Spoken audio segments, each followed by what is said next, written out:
हर हर महादेव, जय माता दी, राधे राधे।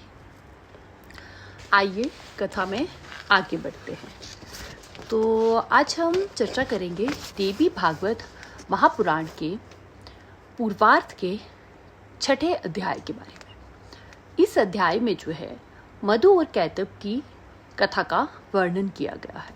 तो आइए इसे शुरू करते हैं।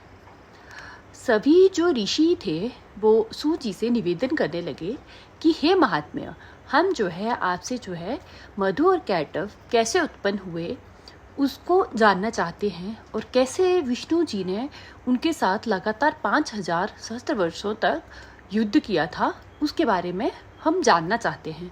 तो कृपा करके ये मोक्ष प्रदायिनी कथा हमें आप श्रवण करवाइए। वैसे भी कहा गया है कि श्रवण के 3 प्रकार हैं, सात्विक, राजसिक और तामसिक।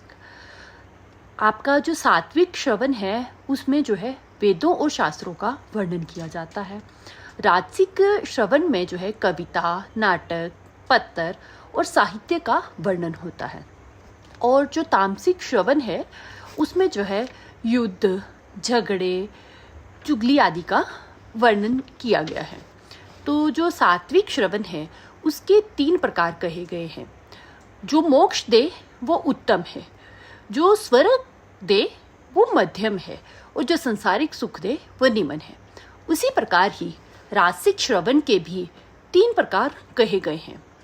जो सौंदर्य वर्णन करे वो जो है श्रेष्ठ है, जो गणिका का बारे में बात करे वो मध्यम है, और जो नपुंसक, विकृत कथा या विषयों के बारे में बात करे वो नीच है।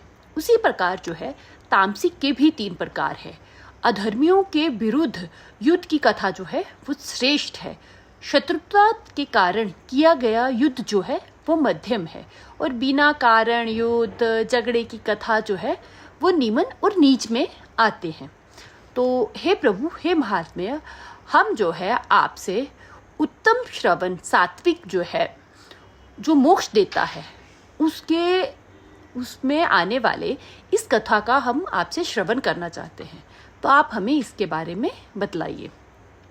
तब जो है सूत जी कहने लगे, जितना तुम इस कथा को सुनने के लिए उत्सुक हो उतना ही मैं भी ये कथा तुम्हें सुनाने के लिए उत्सुक हूँ।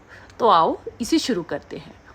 तब सूत जी ने बताया कि प्रलय काल में जब पूरी सृष्टि, तीनों लोग जो हैं जलमग्न हो चुके थे, और भगवान विष्णु जो है शेष नाग की शैया पर योग निद्रा के वशीभूत होके निद्रा में थे, तो उस समय जो है उनके कानों की मैल से 2 आपके जो है राक्षस उत्पन्न हुए, जिनका नाम था मधु और कैटभ। जैसे ही वह उत्पन्न हुए वो एक दूसरे को देखने लगे और एक दूसरे से कहने लगे कि हे भाई, हम कैसे उत्पन्न हुए हैं, हमारा पिता कौन है और हमें किसकी पूजा करनी चाहिए। तो उन्होंने चारों तरफ देखा तो उन्हें सिर्फ जल ही जल दिखाई दिया। तो उन्होंने किसी को ना पाकर अपने मन में विचार किया कि ये सारी सृष्टि की उत्पत्ति और जल का आधार जो है, समुद्र का जो आधार है वो आदि शक्ति देवी हैं, तो क्यों ना उन्हीं की आराधना की जाए। तो उसी समय जो है एक आकाशवाणी हुई कि जो था देवी भगवती का बीज मंत्र। तो उन्होंने उसी बीज मंत्र को जप करना शुरू कर दिया, और उनके पाठ से, प्रार्थना से, तप से देवी जो है प्रसन्न हुई और उन्हें कहा कि जो चाहते हो वो वर मांगो।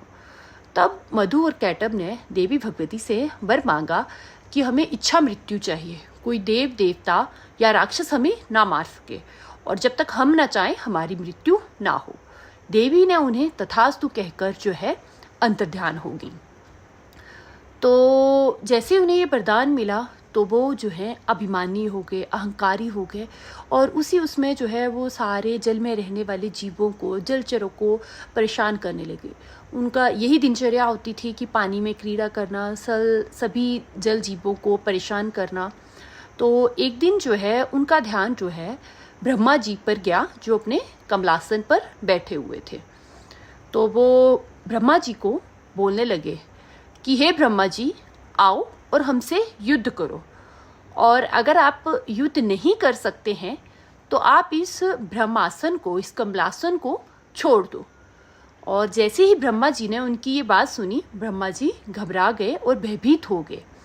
तो वो मन ही मन विचार करने लगे कि मैं इन दोनों को जानता भी नहीं हूँ, इनकी शक्ति क्या है मुझे नहीं पता है। अगर मैं इनसे भय में इनसे अगर झुक भी जाऊँ इनके आगे तो ये मुझे माफ़ नहीं करेंगे, मेरा वध कर ही देंगे। और इनका युद्ध मैं इनके साथ इसलिए नहीं कर सकता क्योंकि मुझे इनकी शक्ति या इनके सामर्थ्य का पता नहीं है। तो इससे बेहतर है क्यों ना भगवान विष्णु की शरण ली जाए। तो वो अपने कमल नाल के ज़रिए जो है विष्णु जी से प्रार्थना करते हैं कि हे प्रभु उठिए और मुझे इस आप क्षण और इसी आप भक्त आके रक्षा कीजिए। पर भगवान विष्णु जो थे वो तो योग निद्रा के वशीभूत थे और वो सोए हुए थे।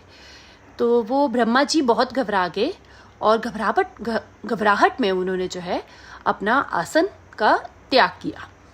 और इसी के साथ जो है ये अध्याय समाप्त हुआ। तो ये अध्याय हमें ये बताता है शक्ति और वरदान का सही इस्तेमाल ज़रूरी है। अनियंत्रित पावर अहंकार और विनाश ला सकती है। तो विनम्र रहो, तभी देवी और शक्ति का जो है साथ बना रहेगा। हर हर महादेव, जय माता दी, राधे राधे।